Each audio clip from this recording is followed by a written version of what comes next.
Hey there, Four States. This is Luke Taylor with your KNEO Community Connection, and we have a special interview today, a guest with us over the phone. His name is Tom Oliphant, and he is the director for the Newton County Central Dispatch, and he's got some information he'd like to share with all of you today. But hey, Tom, thanks for taking a little bit of time to chat with us. It's my pleasure. Yeah, so we're talking today about 911 addresses, and what is it that you want citizens to know about that? Well, we've received some comments and some questions regarding, issues with some of our emergency service personnel being able to locate some of the citizens' homes here in Newton County. And as everyone knows, that there's a lot of homes out in the county that are pretty rural and pretty remote. So we just want to share some information with citizens about the best way that they can prepare in the event that they have an emergency, for our emergency service personnel to be able to locate them. Yeah, and I think all of us have had that experience of maybe looking for something, or perhaps getting lost, out on one of these roads in Newton County. It's much bigger out there than what I realize, and so I know it's been kind of a years-long process of having people switch over to these 911 addresses. What's the difference in a 911 address versus, I guess, a typical one? Well, some of the rural areas in the state of Missouri, you typically get rural route numbers. And that's great for mail carriers who have been familiar with the area. But what you're trying to get specifically with a 911 address is a number or series of numbers that identifies the residents. So here in Newton County, all of our addresses out in the county should start with 4 digits, starting down to 1,000, and working their way up to 22 or 23,000, depending on your location in the county. And then also the road name. We've got tons of roads here in Newton County. So a 911 address is going to pair the house numerics with the road name. That's what we're trying to get to, and obviously get away from anything that's identifying a rural route. That's not really helpful when trying to find a location. Okay, got it. And so, and this is not just helpful for emergency vehicles, but maybe on a more regular basis. I know there's also been some trouble with people getting packages delivered. If they order something off Amazon, those delivery drivers can't always find the correct house if the address is a little bit confusing. Sure.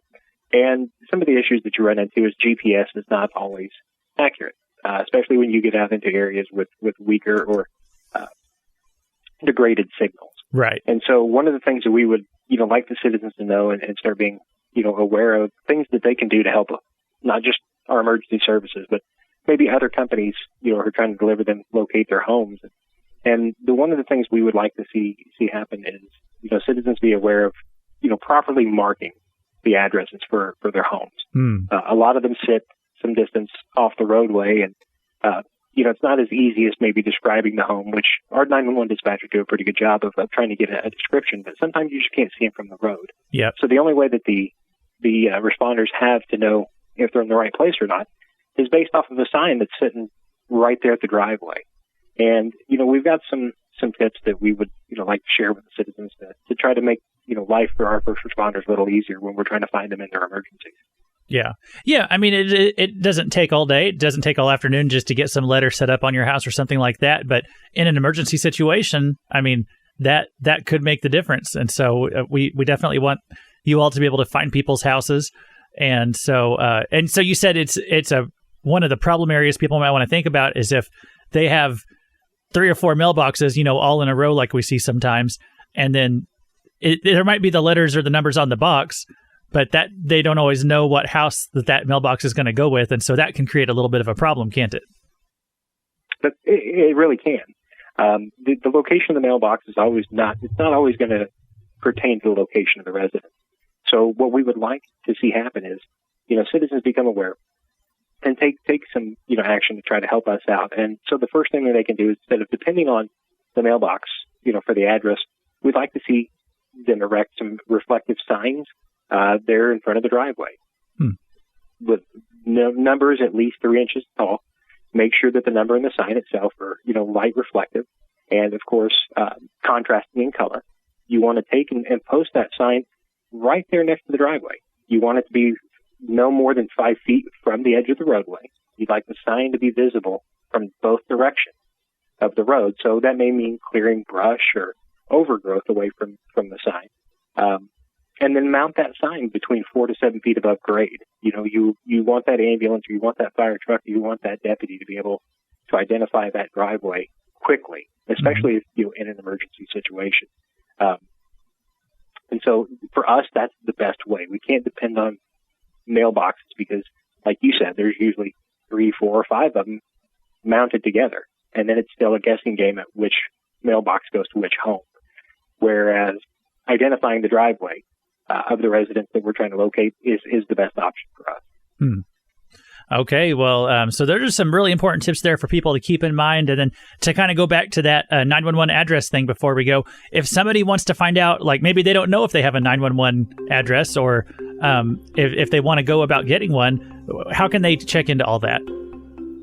Very simply, they can call us down here at Newton County Central Dispatch. We're located here in Neosho. They can call me directly, 417-451-8291. I'll be more than happy to have a conversation with them and discuss the nuances that go along with that. And if they've just got any questions and just need some questions answered, I'll be more than happy to take care of that as well. Okay, so again, that's 417-451-8291, and you can get on the phone with Tom, and he can walk you through all this and help you figure that out. And so, or whoever picks up the phone out there at Central Dispatch. But hey, we appreciate all that you guys do. Thanks for helping to take care of us and helping to get the word out. This is an important message that we want our listeners to know about. So, hey, Tom, thanks again for sharing your time with us today. I appreciate your time, Luke. Thank you so much.